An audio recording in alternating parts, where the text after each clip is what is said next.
குப்த பேரரசு. குப்த வம்சத்தை நிறுவியது ஸ்ரீகுப்தர். மௌரிய பேரரசுக்கு பின்னர் தோன்றியது குப்த பேரரசு. நாணயங்களில் முதலில் இடம்பெற்ற குப்த அரசரின் வடிவம் ஸ்ரீகுப்தர்.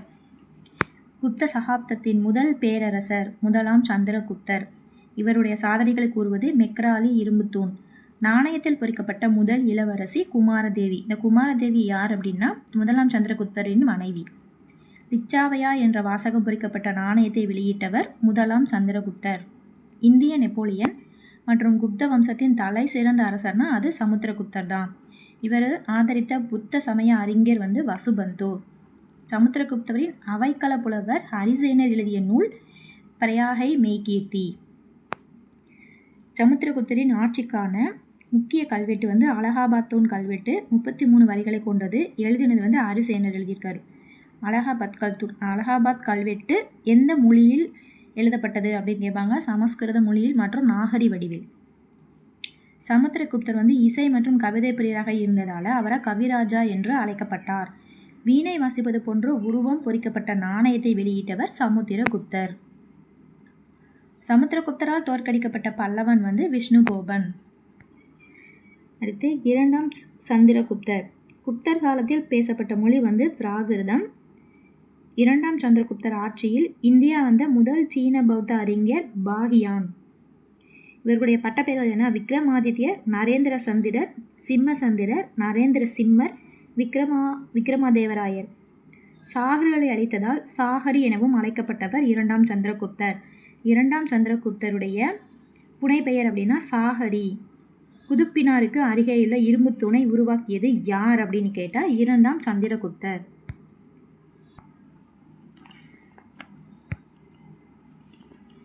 நவரத்தினங்கள் என்ற 9 அறிஞர்களை ஆதரித்தவர் இரண்டாம் சந்திரகுப்தர். அந்த நவரத்தினங்கள் அப்படிங்கிறது என்ன அப்படின்றது டீட்டெயில் இருக்குது. காளிதாசரும் ஹரிசேனரும் சமஸ்கிருத புலவர்கள். தன்வந்திரி அப்படின்னா மருத்துவ அறிஞர். வராகமிகிரர் அப்படின்னா வானியல் அறிஞர். வராச்சி இலக்கண ஆசிரியர், சமஸ்கிருத புலவர். அமரசிம்ஹர் அகராதியை தொகுத்தவர். பானகர் ஜோதிட அறிஞர். சன்கு அப்படின்னா கட்டிடக்கலை நிபுணர். பிட்டல் பட்டர் அப்படின்னா மாய வித்தைக்காரர். அதுக்கப்புறமா நாலந்தா பல்கலைக்கழகத்தை நிறுவியவர் சக்கராதித்யர் என்று பட்டப்பெயர் கொண்ட குமாரகுப்தர். நாலந்தா பல்கலைக்கழகம் குமாரகுப்தர். யுனெஸ்கோவின் உலக பாரம்பரிய சின்னம் நாலந்தா. நாலந்தா என்பது சமஸ்கிருத சொல். இதன் பொருள் வற்றாத அறிவை அளிப்பவர். நாலந்தா பல்கலைக்கழகத்திற்கு வருகை தந்த வெளிநாட்டு பயணி யார் அப்படின்னு கேட்பாங்க. Yuan Chwang. அதுக்கப்புறமா குப்த பேரரசின் கடைசி பேரரசர் பாலாதித்யர். இது கடைசி பேரரசர் அப்படின்னு கேட்டால் பாலாதித்யர். அங்கீகரிக்கப்பட்ட கடைசி அரசர் யாருன்னு கேட்டால் விஷ்ணுகுப்தர். இதான் ப்ரீவியஸ் இயர் கொஸ்டினில் கேட்டிருக்காங்க. குப்த பேரரசின் அங்கீகரிக்கப்பட்ட கடைசி அரசர் யார்? விஷ்ணுகுப்தர். அது மாதிரி குப்தரின் அலுவலக மொழி சமஸ்கிருதம்.